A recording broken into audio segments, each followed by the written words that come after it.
Salut tout le monde, j'espère que vous allez bien et que vous portez bien. Je fais cette petite vidéo, j'avais pas prévu de la faire. Il est 3h15 du matin.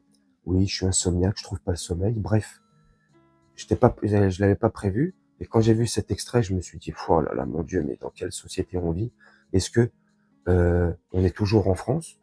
Franchement, je me le demande. Nili Kupfer, elle a tenu des propos complètement monstrueux.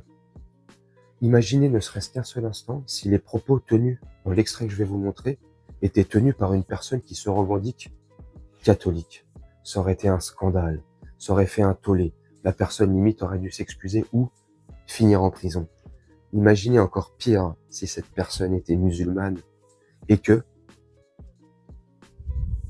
les paroles qu'elle prêche, comme l'extrait que je vais vous montrer, elle aurait prêché au nom de l'islam. Ça aurait fait un tollé, on aurait demandé la peine de mort limite pour cette personne. Mais là, Nili Kupfer prononce ses abominations, sa diarrhée, sa chiasse verbale, tranquille, en toute impunité. Franchement, dans quel pays on est, hein?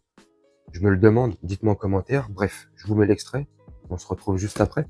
Réclamer des pénalités. Et les pénalités que nous devons réclamer, c'est l'enfer à Gaza. Oui, mais l'enfer à Gaza... Nous devons arrêter les camions inhumanitaires, nous devons arrêter l'alimentation en eau, en électricité, jusqu'à ce que le Hamas mette le genou à terre et nous supplie de nous rendre les otages. C'est ce que nous devons faire aujourd'hui.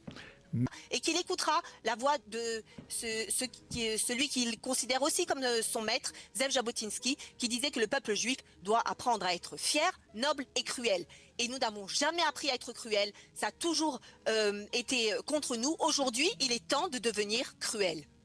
Même si cela peut aller à l'encontre de certaines valeurs du judaïsme. Non, ça n'est pas à l'encontre des valeurs du judaïsme. Vous savez, quand David Ameller a fait sa guerre contre les Amalécites et qu'ils avaient pris également des otages, eh bien David Ameller n'a pas fait d'accord de soumission. Il a été...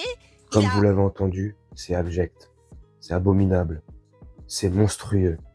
Mais j'ai l'impression, et pour cette personne-là, comme pour Barbara Lefebvre ou tant d'autres, bah, c'est pas la première fois. Et j'ai l'impression qu'ils ne sont pas du tout inquiétés. Ils seraient inquiétés, je pense qu'on le serait, et ils seraient inquiétés, ben je pense qu'ils arrêteraient de sortir des bêtises, grosses comme un building de 153 étages. C'est franchement flippant. En toute impunité, ils peuvent déverser leur haine normale, tranquille. Jusqu'à quand? Franchement, c'est honteux. Je reconnais plus mon pays, je reconnais plus la France.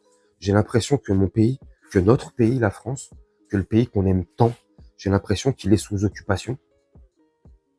C'est l'impression que ça donne. Toujours et sans cesse ce 2 poids 2 mesures. Cette justice à 2 vitesses. Pour le peuple, les gueux, nous, l'ascenseur social, il est au -1, il est coincé au sous-sol, comme je dis souvent, et il pue la pisse. Mais pour les gens d'une certaine catégorie, eh ben eux, l'ascenseur social, il est au rooftop et tranquillement on profite du soleil avec son verre de Morito, comme je dis également bien souvent. Malheureusement.